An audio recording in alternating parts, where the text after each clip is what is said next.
Assalamualaikum warahmatullahi wabarakatuh. Perkenalkan, nama saya Muhammad Zainul Latiful Asror, NIM 1754, kelas Ekonomi Syariah R2. Di sini saya akan menambahkan sedikit materi tentang aspek pemasaran, aspek model, dan perilaku konsumen, aspek analisis dan segmentasi pasar. Oke, kalau begitu langsung saja. Aspek pemasaran. Bila kita memahami tentang pemasaran bisnis, pastinya kita akan happy dengan aspek-aspek pemasaran. Sebetulnya ada 5 aspek pemasaran yang perlu diketahui pembisnis. Yang pertama, segmen pasar. Segmen pasar adalah suatu kegiatan pembagian segmen pada sebuah pasar berdasarkan pada karakteristik pembeli atau konsumen, yang mana pada umumnya sebuah demografi, tingkat penghasilan psikografis, dan juga kelas sosial menjadi sebuah dasar dalam melakukan segmentasi. Segmentasi pasar ini bertujuan dalam memberikan gambaran khusus terhadap perusahaan tentang produk yang dihasilkan yang sesuai dengan keadaan pasar. Yang kedua, analisa pesaing bisnis. Pesaing adalah perusahaan yang memproduksi atau berdasarkan sebuah barang yang serupa atau tak jauh berbeda dengan produk kita. Maka dari itu, kenali pesaing potensial dan pesaing umum Anda. Buatlah strategi pemasaran berdasarkan kekuatan serta kelemahan mereka. Yang ketiga yaitu analisa pasar dan estimasi permintaan. Analisa aspek pemasaran dalam hal ini mencakup analisa pasar.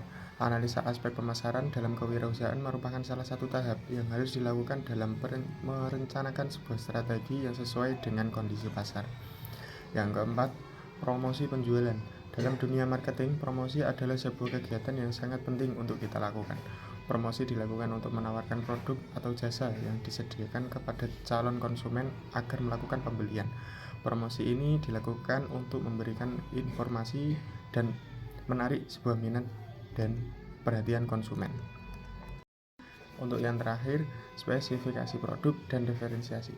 Produk merupakan hal yang bisa berupa barang atau jasa yang ditawarkan kepada konsumen, di mana barang atau jasa diharapkan dapat memenuhi apa yang konsumen butuhkan sekaligus memberikan mereka kepuasan.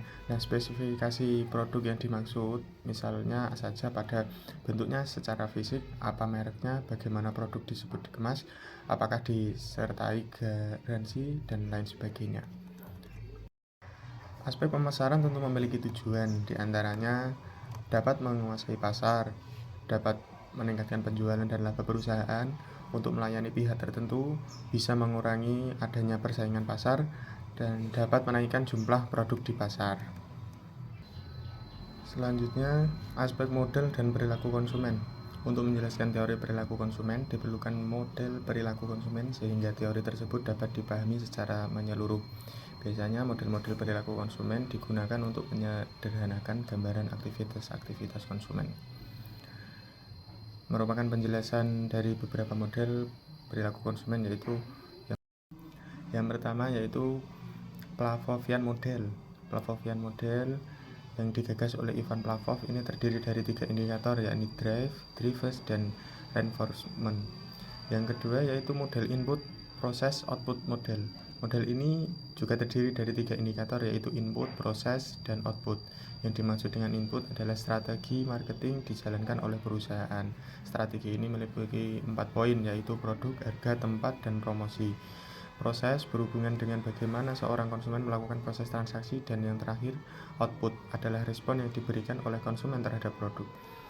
Yang ketiga, model sosiologi. Model ini agak berbeda dibanding 2 model sebelumnya. Model ini mencoba untuk menghubungkan antara perilaku dan lingkungan konsumen.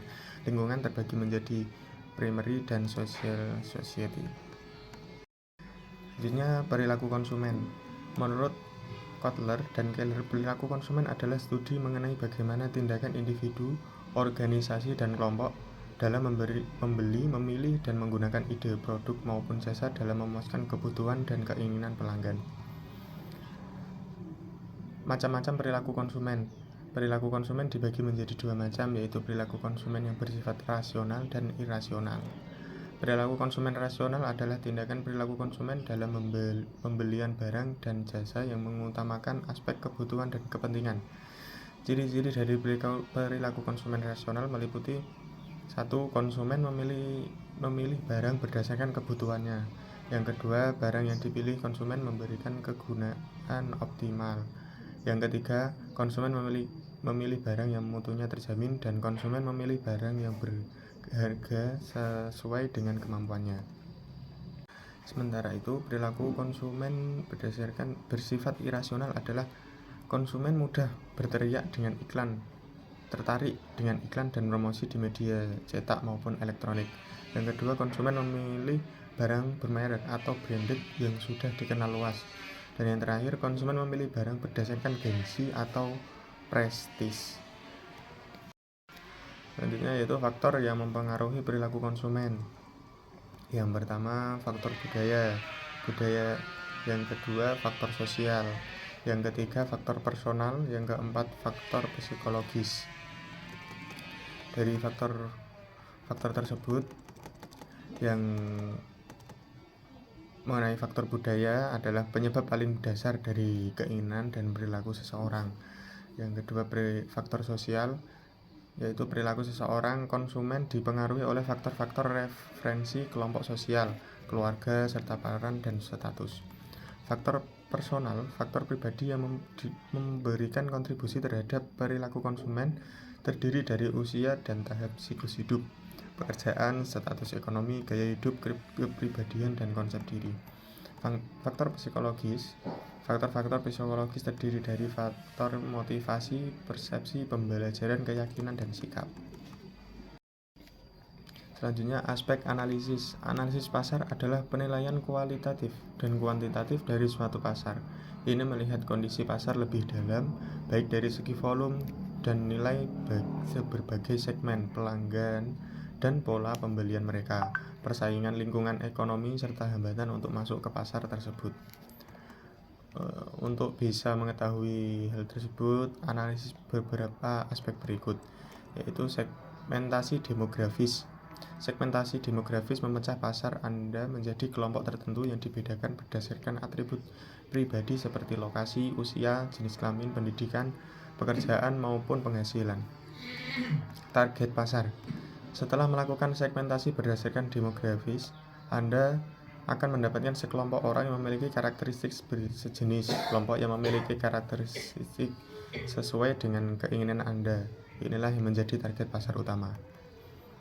Yang selanjutnya, kebutuhan pasar. Anda harus memahami dengan detail apa yang menjadi penggerak terhadap permintaan produk atau layanan Anda di pasar.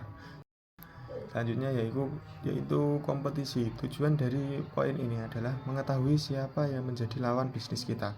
Di sini kita harus bisa mempelajari apa kelebihan dan kelemahan mereka.